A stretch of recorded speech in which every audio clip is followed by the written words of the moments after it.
ఈరోజు అంటే ఎక్కడ చూసినా లేని ఉద్యోగాలను తెచ్చినట్టు, లేని కంపెనీలను తెచ్చినట్టు, ఎప్పటికప్పుడు సెల్ఫ్ డబ్బా కొట్టుకునే ఈ కూటమి ప్రభుత్వంలో ముఖ్య నాయకుడైన లోకేష్ గారు, ఆల్ శాఖ మంత్రి గారు తనదైన శాఖలో ఈరోజు అద్భుతమైన చేతివాటం చూపించడం జరిగింది. అంటే లోకేష్ గారు తలుచుకుంటే ఏ శాఖలో అయినా పని అవుతుందని తెలుసు, కానీ డిఎస్సీలు కూడా కొనుక్కోగలం, అమ్ముకోగలమని తెలుసు. ఈ మధ్య తెలుస్తుంది. అంటే మామూలుగా వీళ్ళు గవర్నమెంట్ ఉద్యోగాల్లో ఏంటి డ్వాక్రా అమ్ముకుంటారు, ఆర్పీలు అమ్ముకుంటారు, ఇవన్నీ అమ్ముకోవడం మనం చూస్తూ వస్తున్నాం. అవన్నీ జనాలకు కొత్త కాదు. అంగన్వాడీలు అమ్ముకుంటారు, ఏమి జనాలకు కొత్త కాదు. డిఎస్సి వేసి కూడా దాంట్లో ఉద్యోగాలు అమ్ముకోవచ్చు అనేది జనాలు కొత్తగా తెలుసుకున్నారు. అంటే యువత వస్తే రాజకీయాలు మారుద్ది అనుకుంటుంటే లోకేష్ గారు వచ్చి ఈ శైలిలో చూపించాడు. అంటే ఈ ఉద్యోగాలను కూడా నేను అమ్మగలను. ఈ రోజుకి ఆ నోటిఫికేషన్లో పెట్టిన వాళ్ళు మేము మెరిట్ ఉన్నా కూడా మెరిట్ లిస్ట్ పెట్టలేదు, మాకు ఉద్యోగాలు రాలేదు అని కోర్టుకు వెళ్తే కోర్టు నుంచి వీళ్ళలో ఎలిజిబుల్ ఉన్న క్యాండిడేట్లకు ఉద్యోగాలు ఇవ్వండి అని చెప్తే ఇంతవరకు కోర్టుని మనం లెక్క చేయకపోయాయి. కనీసం మెరిట్ లిస్ట్ ఇది, మేము ఇట్లా ఇచ్చాం, ఈ బేసిస్ మీద ఇచ్చాం, వీళ్ళకి ఇచ్చాం, రిజర్వేషన్ ఫాలో అయ్యాం, స్పోర్ట్స్ కోటా ఫాలో అయ్యాం, ఎక్కడైనా లోకేష్ గారు ప్రెస్ మీట్ పెట్టాడా? అసలు పని పాట లేకుండా ఎవరైనా కొత్త కంపెనీ వచ్చి మీటింగ్ పెట్టి మైక్ ఇస్తే చాలు ఆన్లైన్లో గొడ్డలంటాం, ఆన్లైన్లో ఎటకారం చేయడం.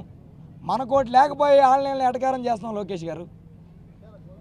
ముందు మన శాఖలో ఆమ్యామ్యాలు తగ్గించి న్యాయంగా చేయమని అడుగుతున్నారు. నువ్వు పెద్ద పెద్ద మాటలు చెప్తావు. జగన్మోహన్ రెడ్డి గారు సచివాలయ ఉద్యోగాల్లో ప్రతి రిజర్వేషన్ని ఫాలో అవుతూ మాలో చాలామంది కార్యకర్తలు మా పిల్లలకు ఉద్యోగాలు అయ్యండి, మా పిల్లలకు ఉద్యోగాలు కాదు, మెరిట్ పరంగా ఉద్యోగాలు వేస్తాన్ని పరీక్ష పెట్టి పరీక్షే పరమావధిగా రిజర్వేషన్ల పరమావధిగా ఉద్యోగాలు ఇచ్చారు. లక్షల ఉద్యోగాలు ఇచ్చారు. 1,45,000 చిల్లర ఉద్యోగాలు. మనం చూసి నేర్చుకోం, పెద్ద పెద్ద మాటలు మాడతాం. స్పోర్ట్స్ కోటానా?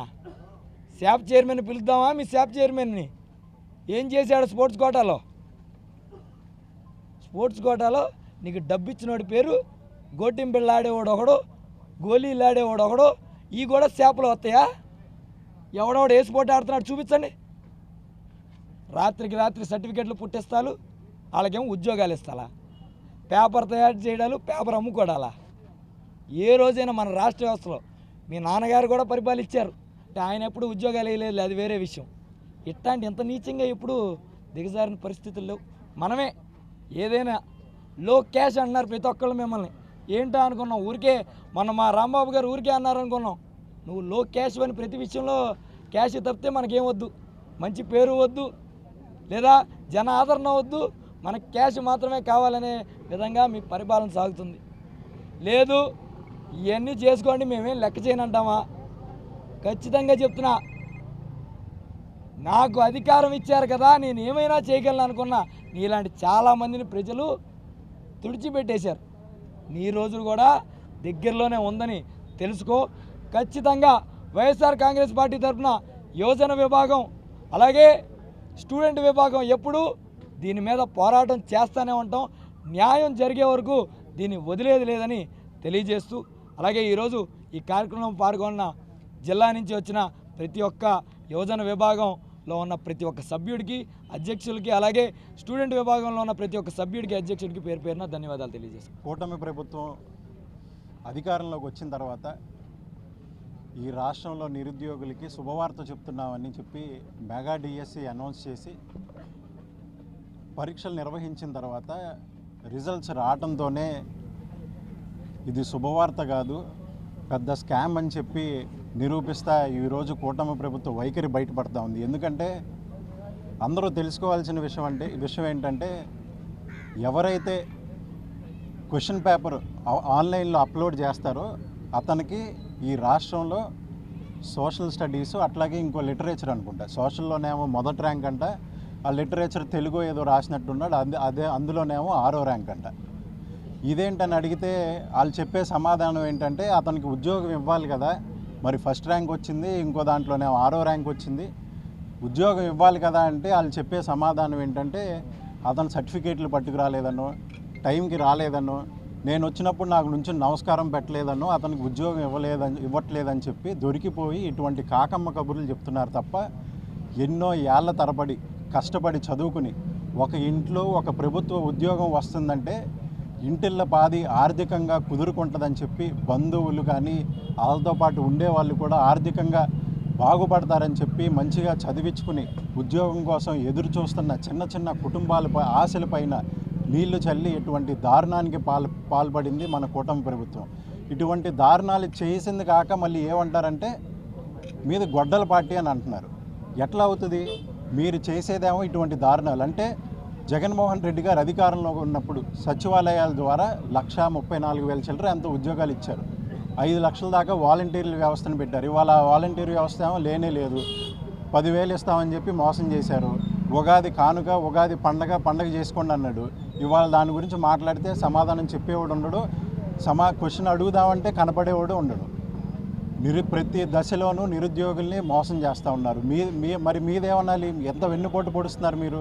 అట్లాగే ఈ రాష్ట్రంలో పథకాల గురించి మాట్లాడాలంటే ఇక దానికంటే దారుణమైన అంశం ఏమి ఉండదు. అధికారంలో రాకముందు మాత్రం ఎలా చెప్తారంటే అవనిగడ్డలో ఎయిర్పోర్ట్ కావాలని చెప్పినా అదెంతసేపు నేను అధికారంలోకి వచ్చిన 6 నెలల్లోనే మీకు అవనిగడ్డలో ఎయిర్పోర్ట్ తీసుకొస్తాను అంటాడు అవసరమైతే.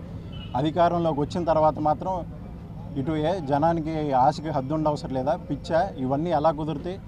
అంతకుముందేమో సంపద సృష్టిస్తా అంటాడు, ఇప్పుడు అడిగితేనేమో వచ్చి నాకు చెవిలో చెప్పండి ఎలా చేయాలో నాకు తెలియట్లేదు అంటున్నాడు.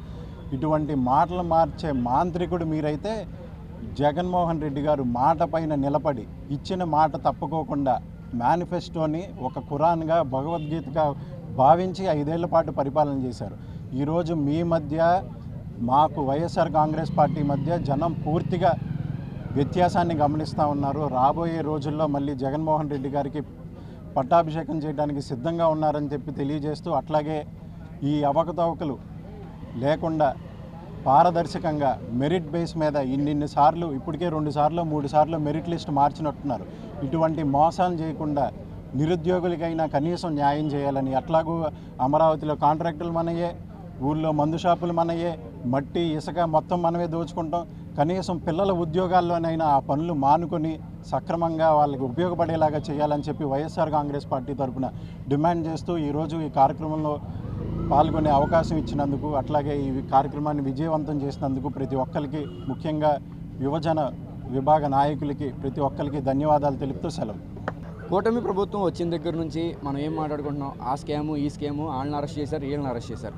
ఫస్ట్ నుంచి వచ్చిన దగ్గర నుంచి చంద్రబాబు గారు కూటమి ప్రభుత్వం కేవలం బడు బలహీన వర్గాల్ని వాళ్ళ విద్య అభ్యసించకూడదు, ఉన్నత చదువులకు వెళ్ళకూడదు, ఇదే టార్గెట్. నాడు నేడులో స్కూల్స్ బాగు చేస్తే ఈ నాడు నేడు ఏంటి? అమరావతిలో దోచుకుందాం, విద్యాదీవెని ఇవ్వకుండా బెల్ట్ షాపులు ఇద్దాం, ఇదే ఒకటి. ఈరోజు మీకు చెప్పలేకపోతున్నారేమో. పెద్దవాళ్ళు ఏం చెప్పారంటే ఒట్టి మాట కట్టిపెట్టబోయి గట్టి మీద తలబెట్టబోయి అన్నారు. మీరేం చేశారు? ఓటు మాట కట్టిపెట్టబోయి హామీల్ని మంట కలపబోయి అన్నట్టు మీ పాలన ఉంది. ఇది కూటమి ప్రభుత్వం కాదు, కోటా ప్రభుత్వం అంటున్నారు. స్పోర్ట్స్ కోటా అంటున్నారు, కానీ కూటమి కోట. ఇన్ని అక్రమాల మధ్య మా పేదల బతుకులు కొడతా, మా విద్యార్థుల్ని ఇంత దారుణంగా చూస్తా మీరేం బాగుపడతారు చంద్రబాబు గారు? మెరిట్ లిస్ట్ రిలీజ్ చేయమంటే మెరిట్ లిస్ట్ చేయదు. ఎవరైతే మీ పేపర్ని బండ్లో లోడ్ చేస్తారో అతను స్టేట్ ర్యాంకర్, మళ్ళీ అతని కోర్టుకి వెళ్తాడు. ఇన్ని మోసాల మధ్య, ఇన్ని దగాల మధ్య మాకు ఉద్యోగాలు రావద్దా? మీరేమో 5 ఎకరాలు అక్కడ ప్యాలెస్ కడతారు, మా వాళ్ళు ఒక 50,000 40,000 గవర్నమెంట్ ఉద్యోగం తెచ్చుకుంటే మీకు ఇష్టం లేదు. జగన్మోహన్ రెడ్డి గారు ఒక విద్యార్థిని, మేఘనాని విద్యార్థిని అంత బాగా షైన్ చేసి కొంతమందిని అమెరికా పంపిస్తే మీరు హేళన చేశారు. మీ మనవడేమో శుభ్రంగా హ్యాపీగా యూట్యూబ్ ఇంగ్లీష్ ఛానల్స్ పెట్టుకుంటేనేమో ఆహాహో తాళాలు, గిన్నిస్ వరల్డ్ రికార్డులు. ఒక రికార్డు చూపించండి, ఒక పేద విద్యార్థి. గవర్నమెంట్ స్కూల్స్ ఎంతమంది నాసాకి వెళ్ళారు జగన్ గారి ట్రైనింగ్లో? ఈ దగా డిఎస్సిని తక్షణమే మీ చిత్తశుద్ధి నిరూపించుకోవడానికి, ట్రాన్స్పరెన్సీ ఉందని చెప్పడానికి మీరు మెరిట్ లిస్ట్ని రిలీజ్ చేయండి. మెరిట్ లిస్ట్ ఏ ప్రకారంగా రిలీజ్ చేస్తున్నారు? మీరు ఫాలో అయిన క్రైటీరియా ఏంటి? దీన్ని కంపల్సరీ మీరు ప్రతిదానికి ఆన్సర్ చేయాలి. లేదంటే మా పోరాటం వాళ్ళ పక్షాన కంపల్సరీ జరుగుతూ ఉంటుంది. వాళ్ళకి న్యాయం జరిగే వరకు వైఎస్ఆర్ కాంగ్రెస్ పార్టీ, అలాగే వైఎస్ఆర్ కాంగ్రెస్ పార్టీతో పాటు యువజన విభాగం, విద్యార్థి విభాగం అందరం కలిసికట్టుగా పనిచేసి రావాల్సిన ఉద్యోగం కంపల్సరీ రాబెట్టుకున్నాం. మీరు ఇవ్వాల్సిన జాబ్ క్యాలెండర్ ఎవరు? నిరుద్యోగ వృత్తి ఎవరు? మాటలేమో కోటలు దాటాయి, కూటమేమో పెద్ద కోట. ఆ కోటలో నుంచో మాటలు వస్తాయి కానీ చేతలు ఉండవు. ఇవన్నీ భరించుకుంటే ఇంకెన్నేళ్ళు? ఒక పక్కనే ఆర్థిక వ్యవస్థ బాగాలేదంటారు, మీరేమో సంపద సృష్టిస్తా అంటారు. సంపద సృష్టిస్తాకి మార్గాలు లేవంటారు, డబ్బులు లేవంటారు. మీరు 2 ఏళ్ళు అయింది వచ్చి, మొత్తం తీసుకెళ్ళి అమరావతిలో పెడితే పేదోడు ఏంది అంటాడు? తింటాకి తిండి లేదు, ఓ పక్కన ఆర్థిక మాన్యం, ఓ పక్కన వారు గ్యాసు, నిత్యావసర వస్తువులు అన్నీ పెరుగుతున్నాయి. ఉద్యోగం లేదు, డబ్బులు సంపాదించుకోవడానికి మార్గాలు లేవు. ఇవన్నీ ఎప్పుడు తీరుస్తారు బాబు గారు? వచ్చే ఎంతసేపు మీ యువ నాయకుడిని ప్రొజెక్ట్ చేసుకునే ఆలోచనలతో మిగతా అన్ని పక్కన పెట్టి ఎంతసేపు అగ్గి వెలిగిందంటే లోకేష్ బాబు వెలిగించాడు, కరెంట్ వచ్చిందంటే కరెంట్ లోకేష్ బాబు తీసుకొచ్చాడు. ఇది తప్పితే వేరే నామస్మరణ లేదు మీకు.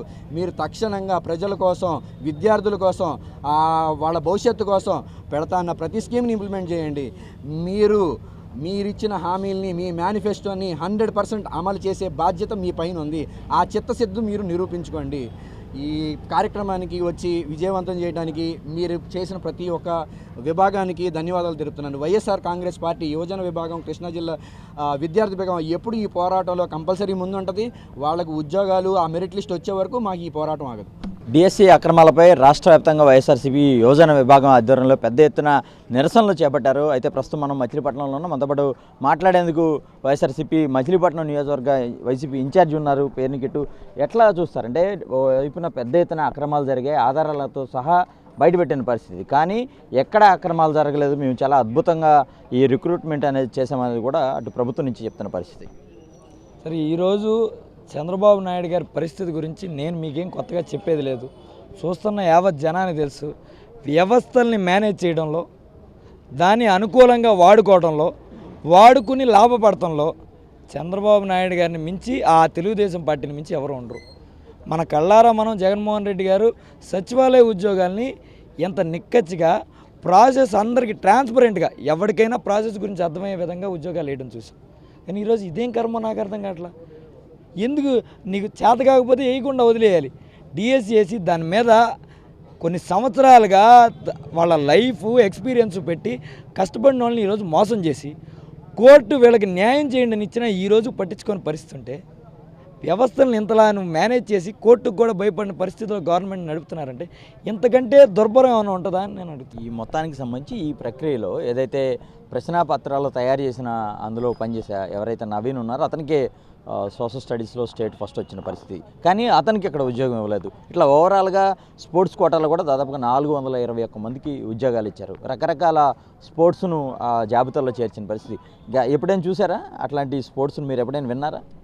సార్ ఏమని సార్, నేను ఇందాక చెప్పాను సార్, కోటింగ్ బిళ్ళ, గోలీ, అసలు చేపలో లేని కూడా మన పిల్లలు ఆడుకుంటారు, కర్రా బిళ్ళ, ఇట్లాంటివి కూడా స్పోర్ట్స్ కింద యాడ్ చేసి దీంట్లో మెరిట్ కోటాలో వీళ్ళు దేశానికి ఆడారు. వీళ్ళు మనకి ఎక్కడ కనపడరు. మళ్ళీ ఆట ఆడిచ్చి ఇది చేపలో ఉంది, వీళ్ళు అద్భుతంగా ఆడారు. నువ్వు తీసుకొచ్చిన క్యాండిడేట్లు అందరినీ స్పోర్ట్స్లో ఎక్కడ ఆడారు చూపి, వాళ్ళు ఎక్కడ మెడల్స్ ఆడారు, అసలు వీడియోలు ఏంది ఉండదు, వాళ్ళు చేసిన ప్రాక్టీస్ ఏది, వాళ్ళు చేసిన పనితనం ఏది చూపి. దానికి ఏం ప్రూఫ్లు ఉండవు సార్. ఏదైనా రాత్రి కాగితం పుట్టుద్ది, పొద్దునకి ఏముంది క్యాష్ కొడతామే కదా. శాప్ చైర్మన్ గారికి కొట్టేస్తారు, ఆయన పంపించేస్తాడు కాగితం, సర్టిఫికేట్ చూపించేస్తారు.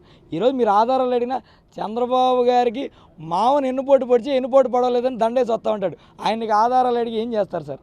ఈరోజు నాశనం చేయాలని ఆయన అనుకుంటున్నాడు. నాశనం చేయకుండా వీళ్ళ వైపు పోరాడటానికి, వాళ్ళ వెనకాల నిలబడి వాళ్ళకి ధైర్యం చెప్పడానికి, ముందలుండి నడిపిస్తాకి వైఎస్ఆర్ కాంగ్రెస్ పార్టీ వాళ్ళకి తోడుగా ఉంటుంది. అంటే గతంలో ఉద్యోగాల కోసం యువకులు ఎదురు చూసేవాళ్ళు, ఈ రోజున యువత కోసమే ఉద్యోగాలు ఎదురు చూస్తున్నాయి రాష్ట్రంలోనే టీడీపీ నేతలు చెప్తున్నారు, హోంమంత్రి చెప్తున్నారు. అలాగే లోకేష్ కూడా చాలాసార్లు మాట్లాడుతున్న పరిస్థితి. పాపం హోంమంత్రి గారు ఏం చేస్తారు సార్, మెల్లగా మంత్రులు మారుస్తారేమో అని డౌట్లో ఉంది ఆవిడ. కాబట్టి 2-3 డైలాగులు ప్రిపేర్ అయ్యలేకపోతే మళ్ళీ మంత్రి పదవి పీకుతారేమో అని భయం. మనకేమో పర్ఫార్మెన్స్ నిల్ అని ఆయనే చెప్తున్నారు చంద్రబాబు గారు. మన ఏ నియోజకవర్గానికి వెళ్ళినా ఆయనే చెప్తున్నాడు, మీ ఎమ్మెల్యే సరిగ్గా పనిచేయట్లేదు, మీ మంత్రి సరిగ్గా పనిచేయట్లేదని. 2-3 డైలాగులు వేస్తే పనికి వస్తుందని ఆవిడ మాట్లాడుద్ది. ఈరోజు ఉద్యోగాలు వేస్తానన్నారు, ఎవరికి వేశారు? మచిలీపట్నంలో ఎన్ని ఉద్యోగాలు వేశారు? వెంకయ్య ఎవడు, పుల్లయ్య ఎవడు, సుబ్బయ్య ఎవడు, వీళ్ళందరినీ పిలవండి.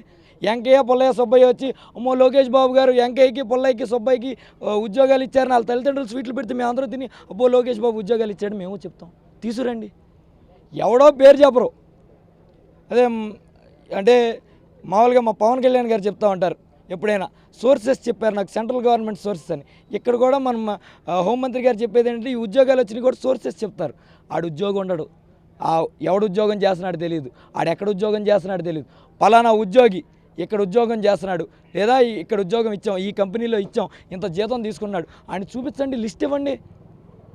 శ్వేతపత్రం అని పెద్ద పెద్ద మాటలు మాడేవాళ్ళు మా గవర్నమెంట్ ఉన్నప్పుడు. శ్వేతపత్రం ఇవ్వండి, ఎవరికి ఉద్యోగాలు ఇచ్చారు, ఏమి ఇచ్చారు, ఎవరికి ఇచ్చారు? మేమే అప్పుడు మీరెందుకు లోకేష్ బాబు గారి కోసం మేమే డైలాగులు రాసి వైసీపీ వాళ్ళందరం కలిసి లోకేష్ బాబు గారు ఉద్యోగాలు తగ్గించేస్తున్నాడు, మాకు కూడా 2 ఉద్యోగాలు ఇవ్వండి అని మేము అడుగుతాం. ఇప్పుడు మాట్లాడేందుకు వైసీపీ యువ నాయకులు ఉన్నారు. చెప్పండి, ఇప్పుడు రకరకాల గేమ్స్ స్పోర్ట్స్లో ఉన్నాయని చెప్పి ఆ కోటాలు ఇచ్చిన పరిస్థితి, అట్లాంటి గేమ్స్ ఎప్పుడైనా విన్నారా? అచ్చా పచ్చా అనే గేమ్ ఎప్పుడైనా మీరు విన్నారా? మీరు విలేజ్ బ్యాక్గ్రౌండ్ నుంచి వచ్చారు కదా. అన్న, ఇక్కడ మీరు అర్థం చేసుకోవాల్సిన విషయం ఏంటంటే రాష్ట్రం అంతా ఒకటే గేమ్ నడుస్తుంది. ఏం గేమ్ అంటే మనకి ఈటీవీలో క్యాష్ అనే ప్రోగ్రామ్ వస్తుంది కదా, ఆ తరహాలో క్యాష్ ప్రోగ్రామ్ నడుస్తుంది. అంటే మీరు ఇందాక అడిగారు కదా ఉద్యోగాలే ఎదురు చూస్తున్నాయి అని. ఉద్యోగాలు ఎదురు చూడటం అంటే ఏంటంటే అక్కడ బోర్డు ఉంటుంది, 2 లక్షలకి ఉద్యోగం, 5 లక్షలకి ఉద్యోగం, 10 లక్షలకి ఉద్యోగం, క్యాష్ కొట్టు ఉద్యోగం పట్టు, ఇవే ఆటలు నడుస్తున్నాయి తప్ప ఇంతకు మించి కొత్తగా వాళ్ళు చేసేది ఏమీ లేదు, ఆడిచ్చే ఆటలు ఏమీ లేవు.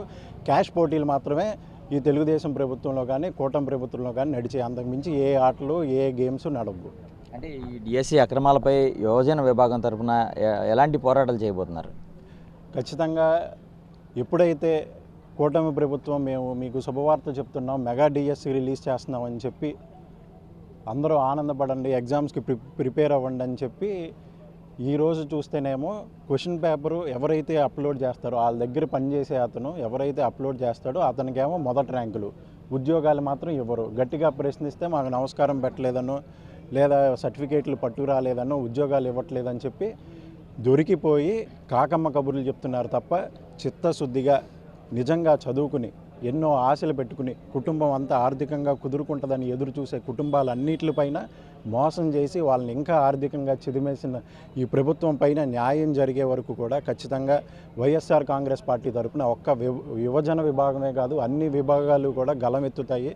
న్యాయం జరిగే వరకు ప్రతి విషయంలోనూ ప్రజల తరఫున పోరాటాలు కొనసాగిస్తూనే ఉంటుంది. అయితే ప్రతి వర్గానికి కూడా అండగా ఉంటాం వైఎస్ఆర్సీపీ తరఫున. ముఖ్యంగా ఏదైతే ఈ డిఎస్సికి సంబంధించి జరిగిన అక్రమాలపై పూర్తి స్థాయిలో ఏదైతే అభ్యర్థులకు కావచ్చు అటు నిరుద్యోగులకు న్యాయం జరిగే వరకు కూడా యువజన విభాగం పోరాటం అయితే కూడా కొనసాగిస్తోందని చెప్పి యువజన విభాగానికి సంబంధించిన నాయకులంతా కూడా స్పష్టం చేస్తున్న పరిస్థితి కనిపిస్తుంది. కెమెరా పర్సన్ వెంకటతో అశోక్, సాక్షి టీవీ, మచిలీపట్నం.